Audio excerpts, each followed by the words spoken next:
భారతదేశ స్వాతంత్ర సంగ్రామంలో ప్రాణాలను తృణప్రాయంగా అర్పించిన విప్లవ వీరుడు షహీద్ భగత్ సింగ్ అన్నారు. కరీంనగర్లో సోమవారం రోజు భగత్ సింగ్ వర్ధంతి వేడుకలు ఘనంగా జరిగాయి. నగరంలోని భగత్ నగర్ చౌరస్తాలో నగర మేయర్ కొలగాని శ్రీనివాస్ పలువురు కార్పొరేటర్లతో కలిసి భగత్ సింగ్ విగ్రహానికి పూలమాల వేసి నివాళులు అర్పించి నినాదాలు చేశారు.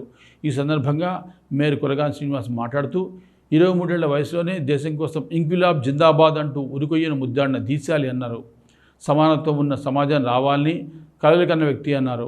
స్వాతంత్ర సమరంలో బ్రిటిష్ వారి చేతిలో ఉరితీయబడిన భగత్ సింగ్ మరణం రోజును షహీద్ దివస్గా జరుపుకుంటామని తెలిపారు. నేడు మనం ఒక మహోన్నత త్యాగమూర్తిని స్మరించుకుంటున్నామని తెలిపారు. భగత్ సింగ్ కేవలం ఒక తుపాకీ పట్టిన విప్లవకారుడు మాత్రమే కాదు, గొప్ప మేధావి, వివక్ష లేని పోరాట పటిమ కలిగిన వ్యక్తి అన్నారు. మన యువత ఆయన పోరాట పటిమను, క్రమశిక్షణను స్ఫూర్తిగా తీసుకోవాలని తెలిపారు. భగత్ సింగ్, రాజ్గురు, సుఖదేవ్ వంటి అమరవీరుల బలిదానాల వల్లే నేడు మనం ఈ స్వేచ్ఛా వాయువులను పీల్చుకుంటున్నామని తెలిపారు. ఈ స్వేచ్ఛను కాపాడుకుంటూ మన నగరాన్ని, రాష్ట్రాన్ని, దేశాన్ని అభివృద్ధి పదంలో నడిపించడమే మనం వారికి ఇచ్చే నిజమైన నివాళి అన్నారు. భగత్ సింగ్ ఆశయాలు, మాటలు నేటి తరం యువతకు స్ఫూర్తి అన్నారు. ఆయన చూపిన ధైర్యం, దేశభక్తి మన అందరి గుండెలు చిరస్థాయిగా నిలిచిపోతాయని తెలిపారు. ఈ కార్యక్రమంలో కార్పొరేటర్లు మాసం గణేష్, భారీ అపర్ణ, జితేందర్, నాంపల్లి రేణుక, శ్రీనివాస్, జితేందర్, కొమరయ్య, పొన్నం లక్ష్మి, మొండయ్య తదితరులు పాల్గొన్నారు.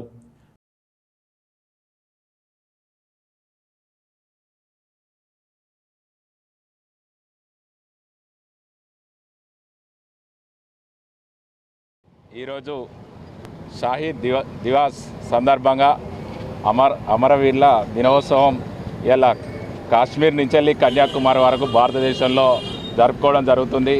షహీద్ దివాస్ అనగా మనకు షహీద్ భగత్ సింగ్, రాజ్గురు, సుఖదేవులు 1931 మార్చి 23 నాడు వారు ఉరికమ్మం దేశం గురించి, భారతమాత గురించి ఉరి తీయబడడం జరిగింది బ్రిటిష్ వారితోని. అంటే అంత చిన్న వయసులో యువ కిషోరాలు భారత మాత స్వతంత్రం గురించి వారు ప్రాణత్యాగం చేయడం వల్ల ఇలా భారతదేశంలో మనం స్వేచ్ఛా వాయువులను పీల్చడం జరుగుతుంది. ఈరోజు షహీద్ దివాస్ సందర్భంగా అమరవీరులు వారు అంత యువ కిషోరాలు వారి ధైర్యాన్ని, స్ఫూర్తిని గుర్తు చేసుకోవాల్సిన రోజు.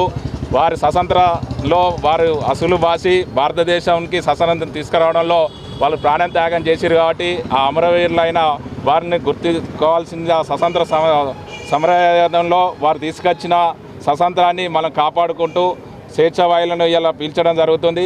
వారి స్ఫూర్తిని, వారి ధైర్యాన్ని యువత నేడు గుర్తుంచుకొని దేశంకు ఒక బాధ్యతగా పౌరులుగా యువత దేశ అభివృద్ధిలో ముందుండాలని కోరడం జరుగుతుంది. వారి